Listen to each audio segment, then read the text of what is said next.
guys, this is Neena Perez, and this is Straight Talk, no sugar added. Thank you so much for being here. This show is created to discuss life topics, to grow, challenge, and transform your thinking. And today I found someone who I really wanted to introduce you to, and his name is Chancellor Jackson. And for 9 years, he played football in high school and at a collegiate level. And Chandler fell into writing after his traumatic experience of being arrested in Beijing. He has a book called The 14 Days in Beijing and was ranked #1 over 15 times on Amazon in multiple genres. So I was really, really excited when he said that he would be on Straight Talk. And I know you guys love to hear people who are using their lives to challenge your thinking. So welcome. Thank you for being here. Balance and blessings, balance and blessings. One of the things that I love about the audience that I serve is that they really are supportive of everyone that comes on this show. And they love to hear people's stories, how people have transformed and how they use that to then transform someone else's life. So before we get all started into your story, because I'm excited about that, I want to hear a little bit more about you. Tell us a little bit about you, Chancellor. All right, so I'm Chancellor Jackson from Atlanta, Georgia. Specifically for Georgia natives, I'm from Smyrna. That's right outside of Atlanta. Played football vast majority of my life, middle school all the way up to collegiate level. I got my bachelor's degree in communication and media studies from Stetson University. Go Hatters. It's down the land. It's in Florida, Central Florida. Okay. Yeah. So after I graduated from college, you know what I'm saying, I was done playing ball. I had no clue what I wanted to do. You understand? And I had to redefine myself and re-identify myself all over again. Because, you know what I'm saying, for so long I identified as Chancellor the football player. So my football was no longer like journey. It was okay, damn, Chance, who are you? You know what I'm saying? So it's a journey up, you know what I'm saying, up until now, you know what I'm saying, just trying to figure out who I am and you know what I'm saying, what's my purpose, you know what I'm saying? And so just being me, Sagittarius, spontaneous, optimistic. I was just job searching, applying for any and everything. You know what I'm saying? Because I had no clue what I wanted to do. So I'm just applying for any and everything. Anything I feel like I can do, I'm gonna apply for it. And I did this. I was landing interviews and everything. I'm getting flown out, all different types of stuff. You know what I'm saying? And I did this for 8 months straight, and I ain't landing nothing. You know what I'm saying? So now I'm about to graduate. I'm back home. It's like, okay, I don't know what I'm finna do. Still trying to figure it out. But it's like, I just continue to trust the process, continue to keep pushing. You're gonna find something. So ended up coming across the opportunity to teach English in China. While I was job searching one day on LinkedIn. And I'm like, that sounds interesting. And I looked at the requirements. It was very, very brief. As long as you had a bachelor's degree, and it really don't even matter. As long as you had a bachelor's degree, clean background, and you're a native English speaker, it was like, you know what I'm saying, we take you. Check. I'm like, that's smooth right there. I'm looking at the job description. I'm like, okay, yeah, I can do this for sure. You know what I'm saying? I play sports, I'm a team leader, all of that. I'm a vocal leader on top of that. So it's like I've already been, you know what I'm saying, people throw me in the category as a preacher and a lecturer, and you know what I'm saying, for sure. I got peers that call me uncle, and you know what I'm saying, granddad and stuff like that. You know what I'm saying? I'm not, you know what I'm saying, I'm just as old as they are. But yeah, so I applied, ended up getting a job, and it was the first job that said yes after 8 months of applying and getting told no. And the jobs I was originally applying for was like all corporate positions, like marketing, sales, management, you know what I'm saying? So all the corporate world, recruiting, all of that. Landing interviews, getting told no. Everybody telling me no. So I'm like, okay, I gotta try something else first. Clearly, corporate, the universe telling me corporate, that's not the way to go. Yeah. You gotta take the different venture and a different approach of this job searching thing. And that's when I just started. I came across, I didn't think to look globally. Once I seen that aspect, I'm like, oh man, why don't look outside of the world? And that's how, you know what I'm saying, came across the China application, applied, got the job, and landed in China on October 10th, 2018. Now, was that something that you've always wanted to do, is travel, or were you a traveler to begin with, or was this kind of like all new to you? So like I said, I'm a Sagittarius. So we just natural travelers, just in spirit and in nature. And in addition to that, my mother is a Sagittarius. So she was doing a lot of the traveling. Oh, And okay.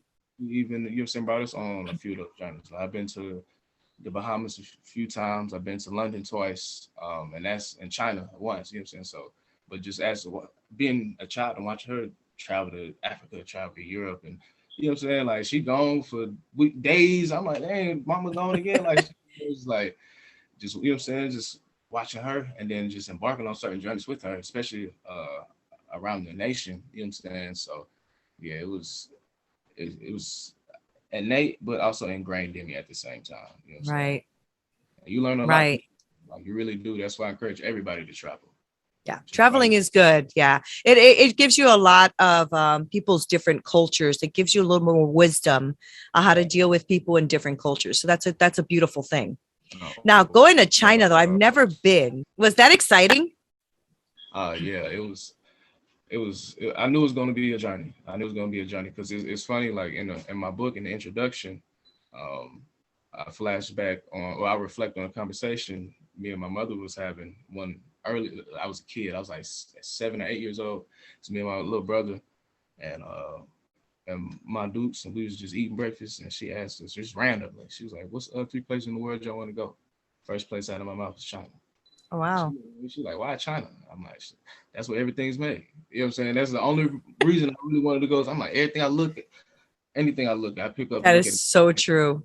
I'm like, damn, why is everything made in China? I'm like, I wonder what's over there that, you know what I'm saying, they got going on that we don't. You know what I'm saying? So I was always intrigued in the land just from that aspect. So just 15 years later, actually manifested. So it was like, oh man, it's crazy.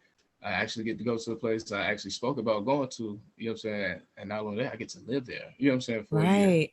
So yeah, it was definitely exciting, and it was an adventure within that. Now, did you go with somebody you knew, or you kind of just landed in China without knowing anybody or anything? I just jumped off the porch. Jumped off the porch. Wow. Came in with like other recruits. So it was like 20, it was about 28 of us. So I came in with other people.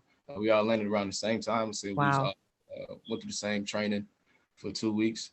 So of course we all became family just because we all out here for the most part. Well, I know Right. we all jumped off the porch to come out here. So yeah, for real. So it's like, yeah, Right. you know what I'm saying? So, but within that group, of course, you bond closer, or you know what I'm saying, you connect more with certain individuals. So you form your little clique, and them the ones you keep lifelong relationships with, for sure, for sure. I love kids. I think that is so fun that you did that. Now, did you do just kids, or did you do a range of ages when you I went to did. teach?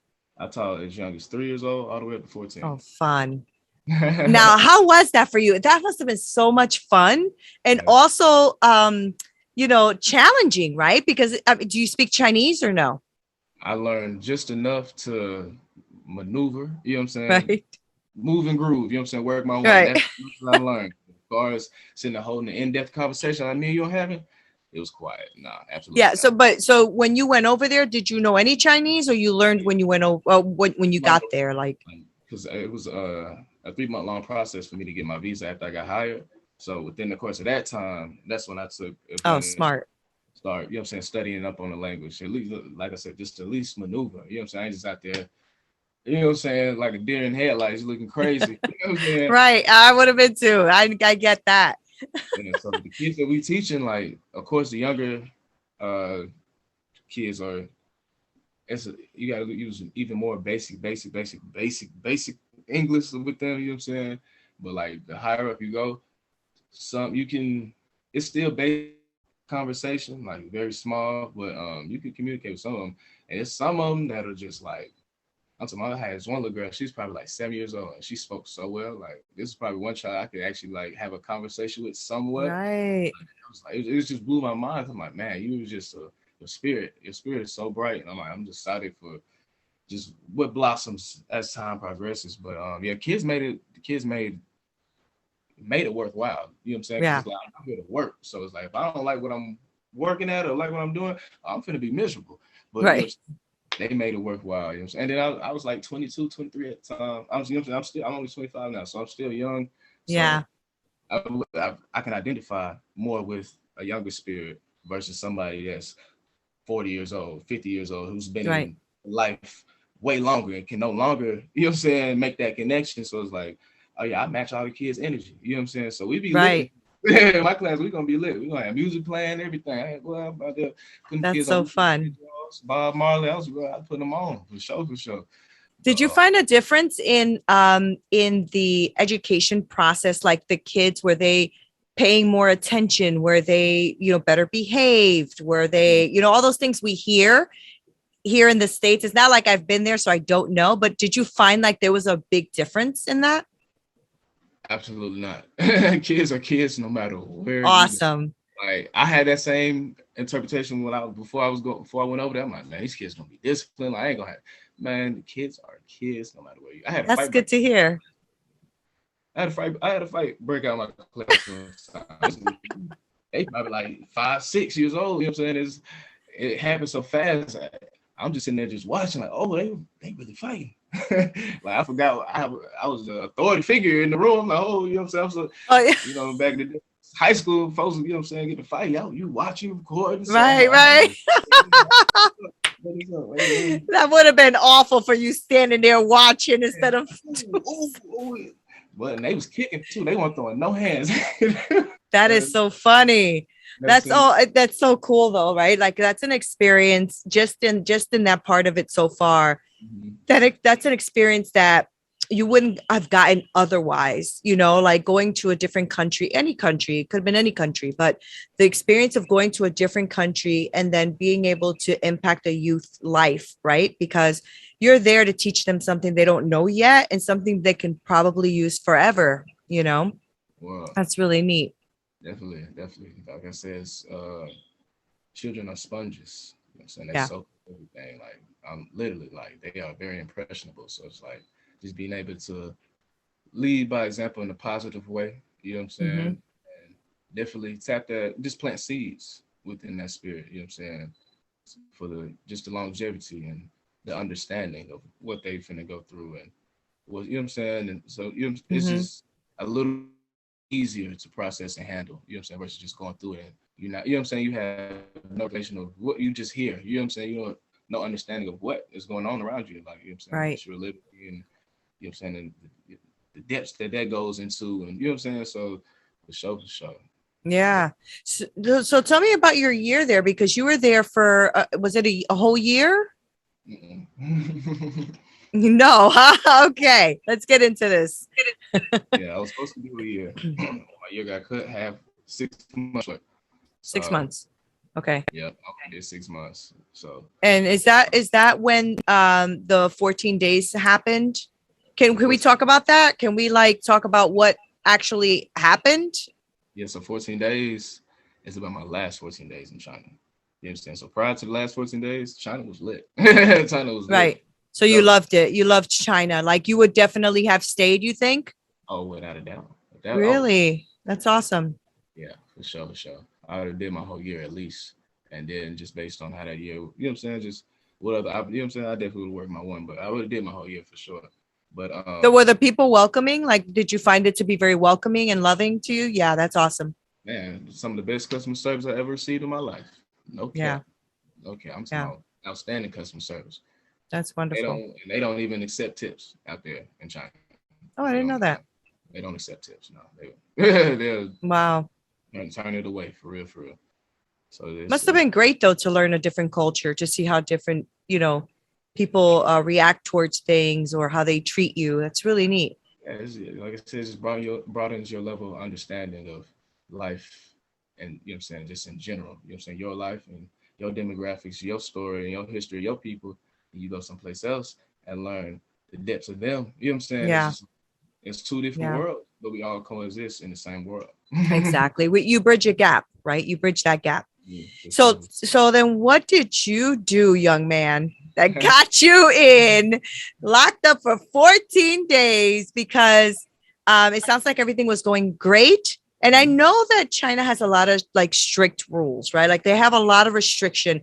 I think even I would have probably messed up on something, because they have a lot of restrictions. And sometimes if you don't know a lot of the restrictions or laws or rules, I mean, that can happen to us in any country, right? So what happened? What happened? All right, so April 4th, 2019, and it's my day off, so I'm finna get ready to go to an event that it's a team building event that the company is throwing. And it's in the afternoon, so go through my typical morning routine, eating, and then I'm finna start pre-gaming before I slide to the event. For those that don't know what pre-gaming is, like before you go out with your friends or go out somewhere, you're gonna turn up at the house real quick, then you're gonna go. So I'm pre-gaming at the house, just vibing out, sipping my little wine cooler, smoking some cannabis on my little pipe, listening to music, just enjoying myself, and then finish, get ready to go. You know what I'm saying? So I'm getting dressed, I'm clothes on with a whoop. All right, I'm ready to go. Then I hear a knock at the door. I'm like, okay, who at the door? You know what I'm saying? Guests aren't unfamiliar, so I'm just curious to see who it is. Looked at the peephole, and on the other side of the door are 3 officers from the Beijing police. Boy. I'm like, oh snap, boy, what the hell are they doing here? So I scrambled, put everything up, and then I open the door, and they walk in. And the officer in front, he's speaking to me. Like I said, I don't know the language that well, so he can tell there's a barrier for sure. So he speaks into his translator app on his phone and shows me the translation, and it reads that, "Are you on drugs?" I'm like, "Nah, bro, you tripping." I'm lying, of course. Like, "Nah, bro, you tripping. What are you talking about?" "Nah, passport. You probably need to see my passport." So he speaks to the app again, and it says, "Are there any drugs in the house?"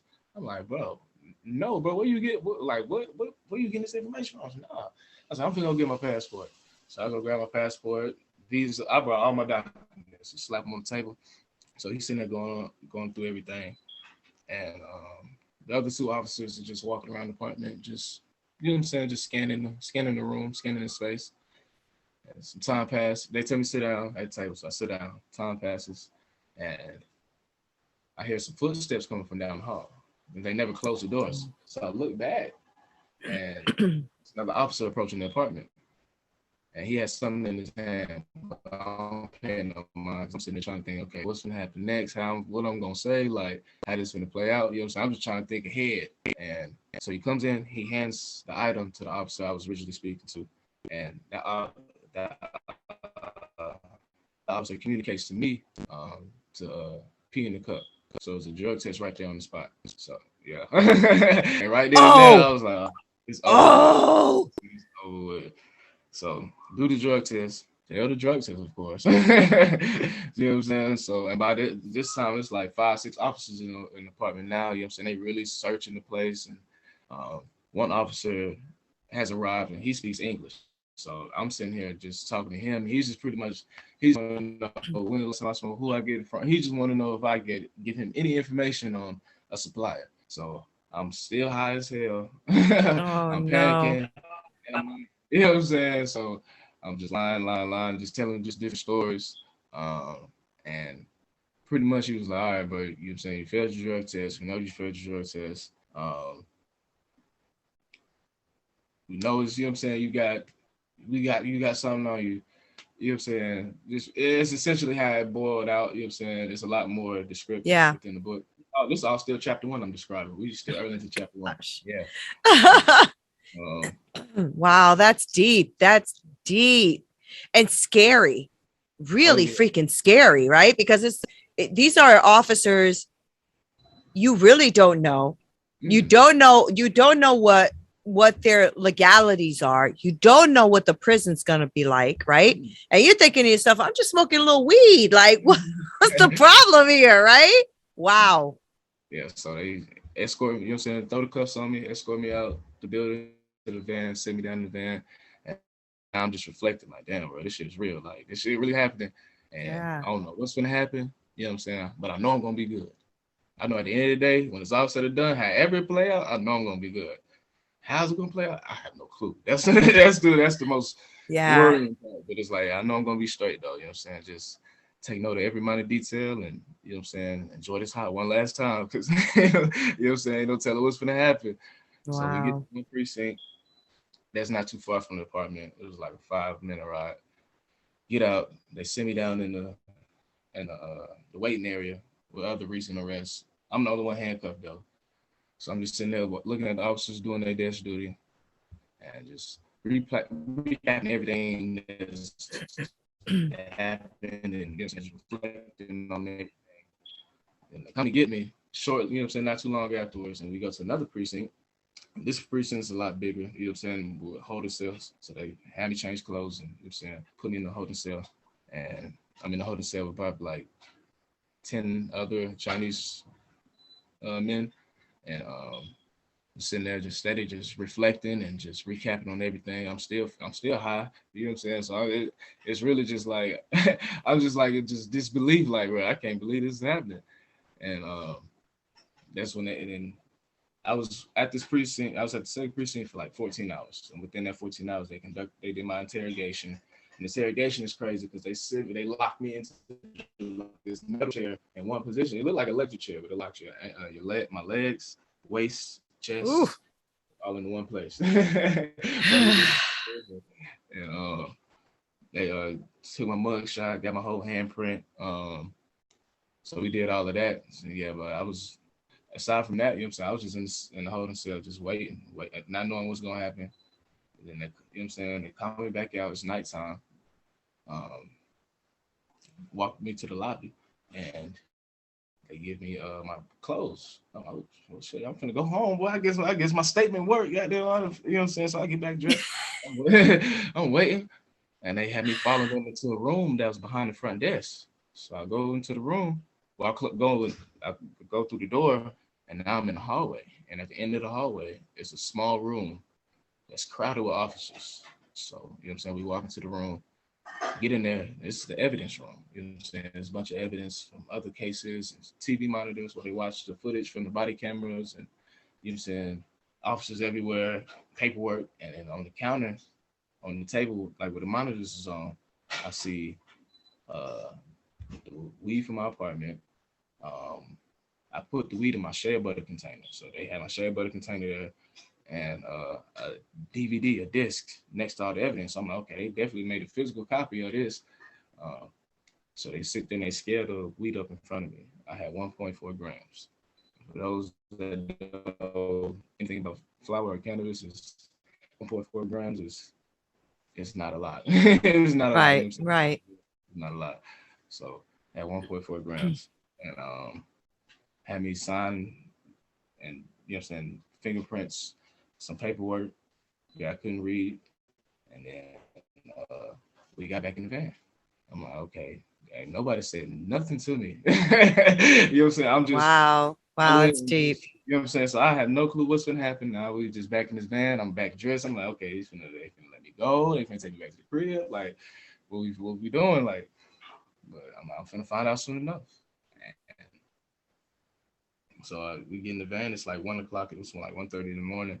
So we just riding 40 minutes straight.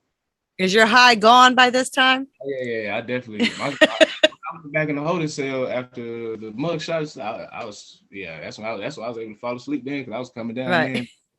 But I was still handcuffed the whole time, so it was like I wasn't comfortable. But so wow, that's a lot. Yeah, we just riding, and then I'm following. I'm reading the street signs. So I've been out here long enough to pretty much navigate pretty well. So I'm like, I don't think we can get anywhere close to where I live. And time passes, and we arrive at this facility bordered by tall walls with barbed wire. And I was like, okay, I see what's going on. No words needed. No words needed. My goodness, that must have been scary. And so I don't want to give up way too much about what you went through, because people got to pick up this book, because I'm already like halfway off my chair trying to figure it out. 14 days. This was crazy though. That's only the first chapter. I know. That's a lot, right? So how did they know? Did they have a camera in your apartment? Like, how did they know? Mystery to this day. That's still really? Right. It makes you just sit back and think, like, how did they know that? Either someone saw you buy it and said something, or someone smelled it, or do they have a like camera in that room, or God only knows. Yeah. Literally. Right? Like, wow. How was it in you don't have to give me the whole like story, but is it anything like an American? I don't know if you know American prisons at all, because you had a clean record, so you don't know. But Exactly. but did you find it to be very aggressive in there? Like, was it a very aggressive stay there, or stay like you are on vacation? You know, was it a very aggressive moment, or what's up with that? It was like the process was just easy going. You know what I'm saying? I just the most worried, the most I guess just suspenseful part of the story is just because I don't know what's happening. Yeah. No communication. So Right. I'm here to tell you I did 14 days. So it's like as you read it, it's like I don't know what's gonna happen. So it's like that's just the worst part. And then I can't communicate with nobody. Nobody knows where I am. I haven't been able to contact anybody. Wow. So Wow. I don't know what's gonna happen. I know I'm gonna be good. I don't know, but you know what I'm saying. So I'm locked up, and you locked up 24 hours a day, 7 days a week.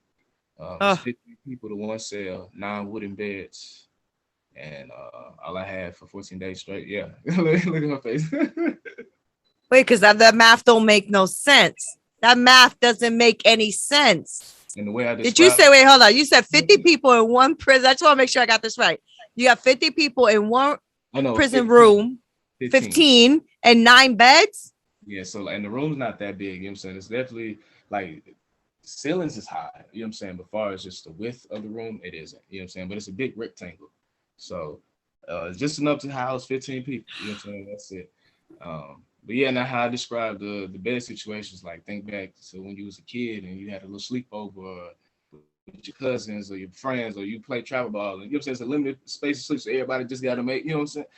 Picture that with random grown man. No. No, that's crazy. Yeah. Oh man. And then if you're the last guy coming in, where you sleeping? You gotta make room. That's it. You gotta make wow. Room. This together, like, you know what I'm saying? Like it wasn't. It wasn't very like, as far as my relationship with the other cellmates. They was very just curious. You know what I'm saying? For some, it's probably the most the closest they've gotten to a person of color. You know what I'm saying? And I had locks at the time, so it was just like they was just really just amazing, just curious to learn as much as they could about me. But with the language barrier, it's just like, man, we can't, you know what I'm saying? Y'all seem like interesting dudes. I wouldn't be curious. Right. You know what I'm saying? We can't. Wow. Wow. The first 3 days, you know what I'm saying? After the third day, I got moved to another cell, and that's when I was amongst other English speakers. So that's when it's a shift within the story, and it's like, okay, now we can start connecting some of these dots a little bit more, just how this thing gonna play out, or how, the best that I can. You know what I'm saying? Because I haven't been. Yeah, I mean, because you don't know, right? Like you said, there was really no communication, so it could have been 14 days, or you could have been sitting here talking about 14 years. I mean, you just do not know, right? And being that your family or nobody even knew where you were, it would have been really difficult to get the information as to where you were. You know, I mean, it's not like you had a roommate that knew exactly where you went that day.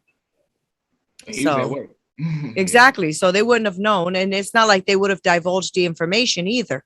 Oh, no. So that's pretty scary. I mean, so you have a couple of things going on here. So on top of the fact that you're spending 14 days in a prison, well, you don't know it's 14 days. You don't even know how long it is, right? You just have no idea. And then on top of it, you're going to lose your job that you just started to really love. Yeah. Right. And then I'm assuming, because I'm pretty sure that as soon as you got arrested, you are no longer allowed to stay in the country. They extradite you, right? Yeah. Immediately. Yeah. Does that also mean you can never go back? I'm banned until 2024. Oh, wow. Okay. For an ounce of weed? Not even an ounce. Like, we not good. Oh, yeah, that's right. You said a couple of grams. Oh, my gosh. It's 1 gram. 1 gram. Wow. Will you go back, though? Will you go back? I mean, if I could, you know what I'm saying, the opportunity was presented for sure. But, like, I've just been, I still keep in touch with folks that's still out there, and they tell me, like, China's just buckling down on a lot. Like, China's buckling down on a lot, and they Wait, definitely buckling down on tourism. hold on 1 second. Something happened. 1 second. Oh, there you are again. I don't know what happened. Okay. That was really weird. Okay, so you said you spoke to the guys out there, and what Yeah. happened?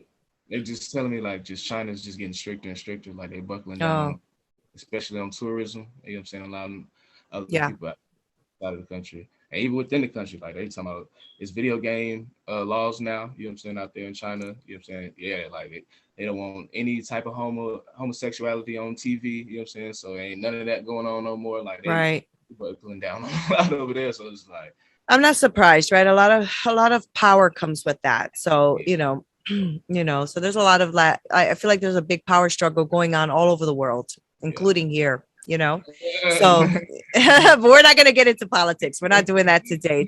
We're not doing that today. Chancellor, not doing it with you. I'm not doing it. Okay, so now they bring you, they send you out. They're like, okay, no more Chancellor Jackson here in China, and they send you out. They bring you back home.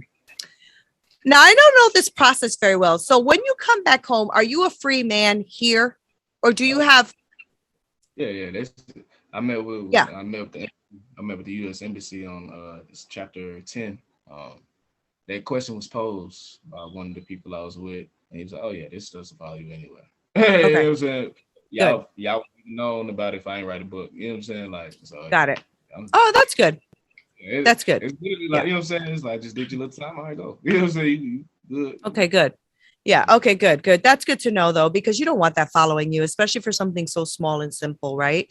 So that's a good thing. So now that you are here and you wrote your book, 14 Days in Beijing, and you're using that now as a story to impact somebody else's life, right? So what are you doing with that all now that you're here in the States? The youth, and I also coach high school football. You know what I'm Oh, saying? nice. We pour a lot into them. You know what I'm saying? Yeah, Just, you know what I'm saying? There's a lot of lessons that come from sports, and I'm also going to give you a lot of game about just life and what I've been able to gather along my journey. So it's great. that, and like I'm partnering with a nonprofit organization called the UMAY Foundation, UMAY. And Mhm. we work with kids in regards to education. We also have specialties and qualifications in special ed. So we work with special ed, special needs children as well. Um, also work with athletes. You know what I'm saying? The founder is a former U.S. Olympian track star, and I played D1 college football. So we also, you know what I'm saying, work in that aspect, and we also do life skills for troubled teens. And, you know what I'm saying? Those that That is just need a little awesome. bit more guidance, for sure. And a lot of other elements as well. Like it's it's a lot going on for sure. That's great though, because you know what? You can use that experience and do nothing with it, or you can do something with it, right? So do something with it. I'm sorry. That's what you're supposed to do with life. You're supposed to impact somebody else's life with whatever you've gone through. So I'm glad and I'm really proud of you for doing that. Yeah, Because like you said the universe sent you there, and I really believe that all of these things do come back around. And even the 14 days in there was to teach you something, but it's also to teach something, right? So good for you for doing that. I'm glad that you got it involved with a nonprofit. I'm glad that you got back to your love too of football, because that's really powerful, right? And sports are really big in kids' lives, and I wish more kids, more and more kids would do this. I grew up in the projects here in Connecticut, and not many of us got into sports. A lot of us used to play in the basketball court and something like that, but not really in schools. And I really realized that some friends of mine that did get into sports in school did much better. They actually ended up going to college. They actually ended up doing those kind of things. So sports is a huge element. I don't play sports, but I had a lot of friends that did, and I watched them thrive. Right? Yeah. Do you find that as well? It's just a discipline and the work ethic that's Yeah. instilled. Yeah, that's it. Especially if you're coachable. Yeah. That, I could be molded. Oh yeah, then you're rest assured you will reap a lot of, you know what I'm saying, what you sow. That's awesome. That sport, you know what I'm saying? So I commend everything to football for sure. Like, That's awesome. going through that whole experience, and China folks like that. How you just going with the flow? You ain't asking no questions because like, what do you think? What other sport? You know what I'm saying? You know what I'm saying? You think about it. I played D1 college football. Coach say jump, we say how high. You know what I'm saying? No, dang, coach, Yeah. What? It's none of that. So it's like just being able to find orders without asking. Yeah, that's just instilled in me. And just I'm like, I definitely need to be cordial within this predicament. I don't need to be belligerent and that's not gonna make it any better. So it's like, a lot. Football taught me a lot for sure. Yeah. Well, being high and disciplined in Beijing helped you a lot because that could have been worse. So I want people to know, basically where they can get your book and how they can follow you and support you and all that you're doing, because I think what you're doing is great. And the way you're impacting these young people's lives is a good thing. So tell us your handles, like where people can find you, how people can follow you, all that great stuff. For sure. It's very simple. 14 Days in Beijing, available on Amazon. I have a free version available on Amazon, which is the first 3 chapters of the book. So y'all can definitely tap in with that. Oh, that's awesome. Is also available on Apple Books and Kobo and other book platforms as well. But yeah, 14 Days Beijing. As far as just the best way to find me, just pull out your phone right now, go to your internet browser, go to Google, right, and search 14 Days Beijing or Chancellor K Jackson. I'll pop right up. All right, there you go. Because you never know, Chancellor, people might want to have you come and speak in their schools, impact people's lives that way, because I think there's a lot of great lessons that can be learned. And we only touched a little bit of your book, right? Like a little bit of your journey. And so I'm sure there's a lot more things in there that have happened that can really teach lessons to people. So thank you so much for doing that. And thank you for writing your book. And, and thank you for sharing it, honestly. And thank you for being on Straight Talk, because I love talking to people who really don't mind talking about what they've been through and then using that to make sure they leverage someone else. That's just my heart. That's what I do. I appreciate you. So thanks. Yeah, I appreciate you too. So guys, thank you guys so much for being here. Don't forget to subscribe. Make sure you share and like the channel. Also, I'm going to make sure that I link all of Chancellor's stuff below so that you can go ahead and buy that book. Make sure that you follow him and support what he is doing, because I think it's a beautiful thing. So thank you guys for being here. This is Neena Perez. This is Straight Talk, no sugar added. Until next time. This broadcast is brought to you by Winject Studios. We are an all-in-one educational platform for podcasters that revolutionizes how hosts leverage content to increase engagement with listeners, downloads, and income. We come together to focus on community, collaboration, and collective impact. For more information on how you can interact directly with our hosts, access exclusive live content with offers you can't get anywhere else from our official partners, join our purpose-driven community by visiting www.winject.com. If you're ready to build a career doing what you love, then we're ready to see you there.